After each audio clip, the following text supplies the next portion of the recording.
let's choose a word. Someone said fun, and that's a good one. Let's take a little softer one.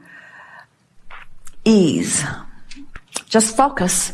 Just hold the idea of ease in ease. Ease.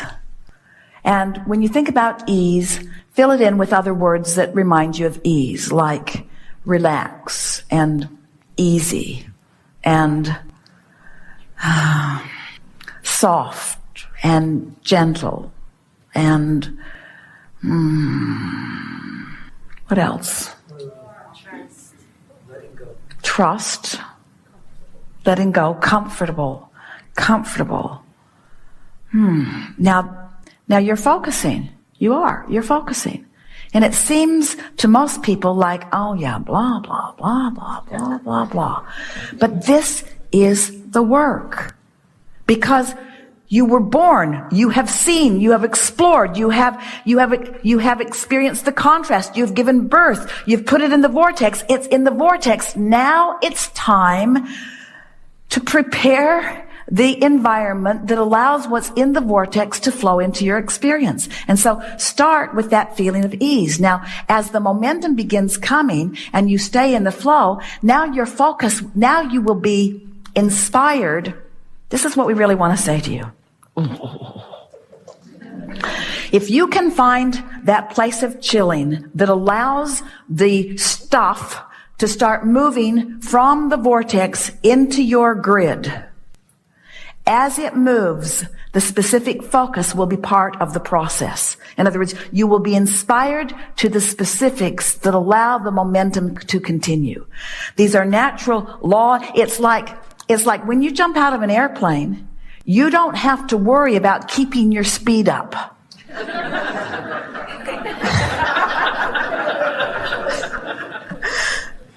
Or when you're on an incline, you really don't have, really that's usually when you stop pedaling usually, or you let up on the gas a bit. If you get a sense of what we're talking about. Yes. So if you trust, that's a good word, if you trust that what you put in the vortex is there, and it is, and now you are using your focus to focus yourself into enough ease that will allow the momentum to begin. The momentum will carry the rest.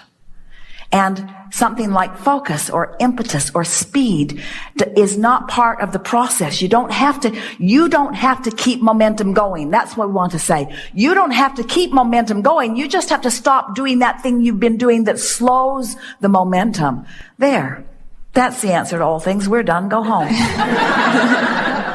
That's the answer to all of it, isn't it? Just stop doing that thing you're doing. So that's why you want to just go as general as you can be. And the focus will be part of the natural momentum. It'll get clearer and funner and fuller and faster and more specific. We do want to hear from you, but we just had to stick that in there. Okay.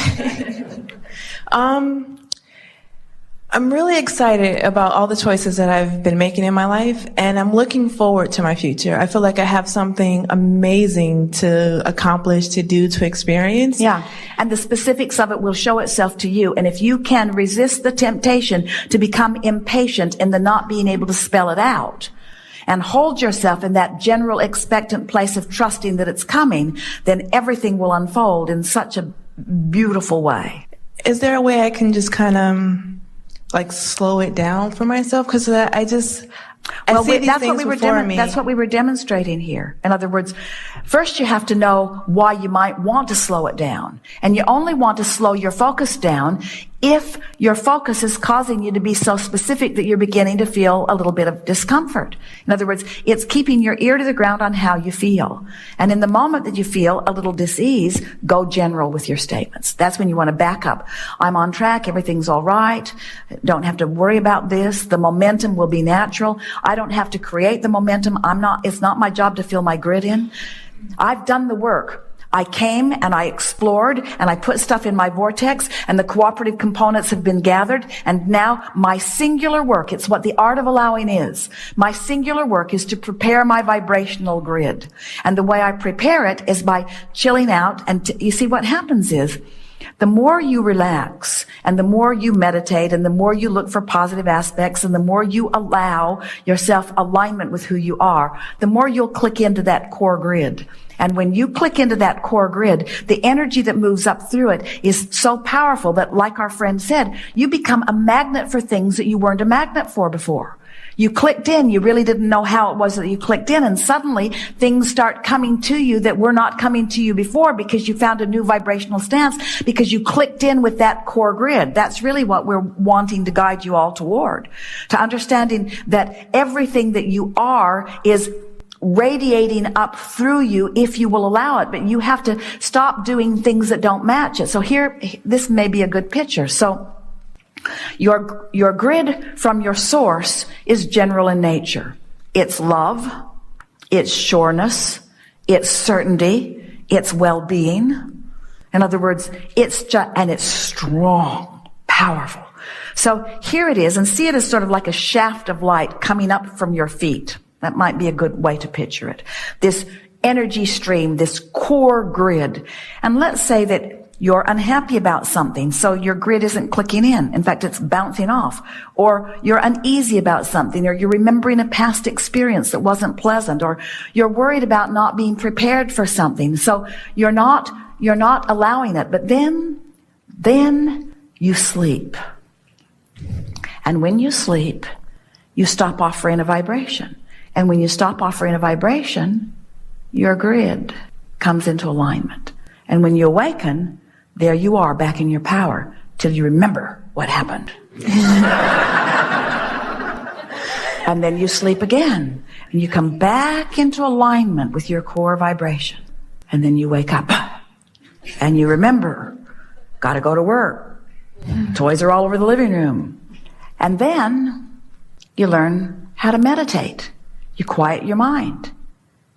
You stop thought. And as you stop thought, you stop resistance. And as you stop resistance, you come into alignment with who you are. And you don't really know what you're feeling, but you're feeling this detachment and this power, this really general. And in doing so, you've adjusted your vibration. Now, you're probably going to get back into your day and you're probably going to get out. But every time you chill, every time you relax, every time you meditate, every time you acknowledge what this feels like to be in alignment, it makes it easier for you to get there next time. Easier for you to get there next time. Until you begin to establish a pattern of vibration that is non-resistant. And as you establish this pattern of vibration that is non-resistant, now all of the things that you've been asking for in perfect timing flow just like water flows downhill right into your experience. And as they flow in, you begin to catch the momentum of those. Really, what we want to say to you, we think it is one of the most profound conversations that we've ever had. What we want to say to you is, the only thing you ever need or want to focus on is focusing yourself out of and into alignment. And use the simplest of tools. Pet your cat. Put your feet in the jacuzzi. Lie on the beach. Lie in the sun. Go get a massage. Listen to music that makes you feel good. Do anything that you can do to relax yourself out of resistance. And as you practice that place of non-resistance, your grid will fill in with all of the components of all of the things, all of the goal setting, all of the reaching, all of the things that you have been previously believing were your work to do. Did you hear what we just said? Yeah. Your only point of focus is preparing your grid. We told you this story of creation in a lot of different ways. And we said to you that you were source energy before you came into this physical body, and that larger part of you still is. And here you are in this magnificent body, exploring the variety for the purpose of stimulating you and us, you and source, to a new idea of what could be an improvement beyond what is out here on this leading edge. And so you have relationships and associations and experiences that cause you to ask for things that you have not experienced, and in many cases that no one has experienced. In other words, you're taking thought beyond that which it has been before.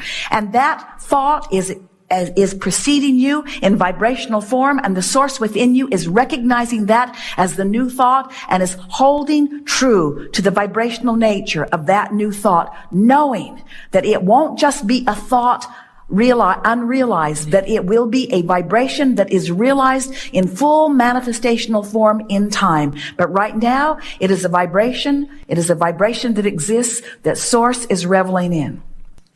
And then since you've already done the work, you came, you sifted, you sorted, you knew what you didn't want, you knew what you did want. Now, rather than turning to the specifics of what you're asking for, you stand in reverence to the perfection of who you are, in appreciation to the earth that you live on and the people who surround you. You look for reasons to love, and you find reasons to praise and appreciate.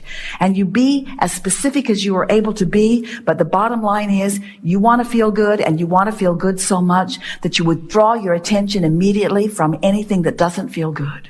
And as you find what does feel good, then that beam of light comes up from the core of that which you are, shines through you, and gives you a leverage of attraction beyond that which most anybody that you know around you is experiencing. Your point of attraction becomes so significant that only those good things that you have established and identified and put into your vortex then begin making their way into your experience with such precision, with such timing, with such humor, with such fun, with such abundance, that those who are watching you want to know what your secret, what your miracle is, what's happened to you. How is it that you stand as someone who is not apparently trying very hard, who is happy and looking for fun and experiencing so much good momentum? How would you explain it to them?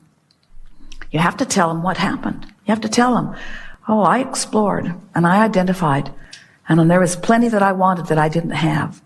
But I found that when I focused upon the absence of what I wanted, I felt so bad I just had to stop doing it. So instead, I just chilled out. I just trusted. I trusted in my goodness. I trusted in my wholeness. And I looked for evidence of that.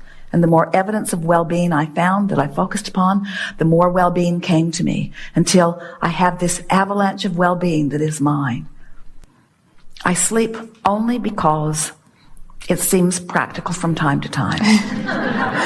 But the goodness is flowing so much that, to tell you the truth, I would like to stand in complete awakeness at all times, to just observe the new path of well-being that is flowing into my experience. And they might say, well, how did you get there? You say, wasn't easy at first. First, I worried about things like everybody else.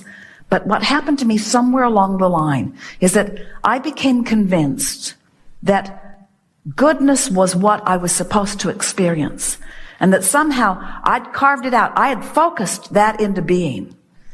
And then I discovered that in my letting go of struggle, that in my yielding to well-being, even when it wasn't evident, that as I let that be my focus, to feel for well-being, even when it wasn't evident, that it made its way to my experience and became so evident and so obvious that now everyone sees the well-being of my being.